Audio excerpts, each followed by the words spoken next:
கருப்பு புள்ளி விழுந்த வாழைப்பழத்தை ஒதுக்கக்கூடாது. அந்த பழம் ஒன்று சாப்பிட்டால் இவ்வளவு நன்மைகள் கிடைக்கும். ரொம்ப பழுத்த வாழைப்பழம் உண்பதால் இதய ஆரோக்கியம் மேம்படும். உங்களுக்கு இதயத்தில் அடிக்கடி வலி ஏற்பட்டால் பழுத்த வாழைப்பழங்களை உங்கள் உணவில் சேர்க்க வேண்டும். இவை கொலஸ்ட்ராலை கூட கட்டுப்படுத்தும் பண்புகளைக் கொண்டுள்ளன.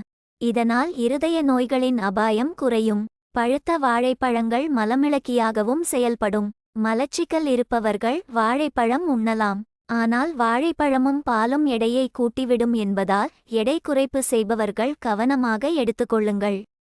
சர்க்கரை நோயாளிகள் மருத்துவர் பரிந்துரையின் பேரில் உண்ணலாம். இவை கொலஸ்ட்ராலை கூட கட்டுப்படுத்தும் பண்புகளைக் கொண்டுள்ளன. இதனால் இருதய நோய்களின் அபாயம் குறையும். உங்களுக்கு தசைவலி பிரச்சனை இருந்தால் நன்கு பழுத்த வாழைப்பழத்தை சாப்பிட வேண்டும். பழுத்த வாழைப்பழத்தில் பொட்டாசியம் அதிகம் இருப்பதால் வலியிலிருந்து நிவாரணம் பெற அவற்றை பயன்படுத்தலாம்.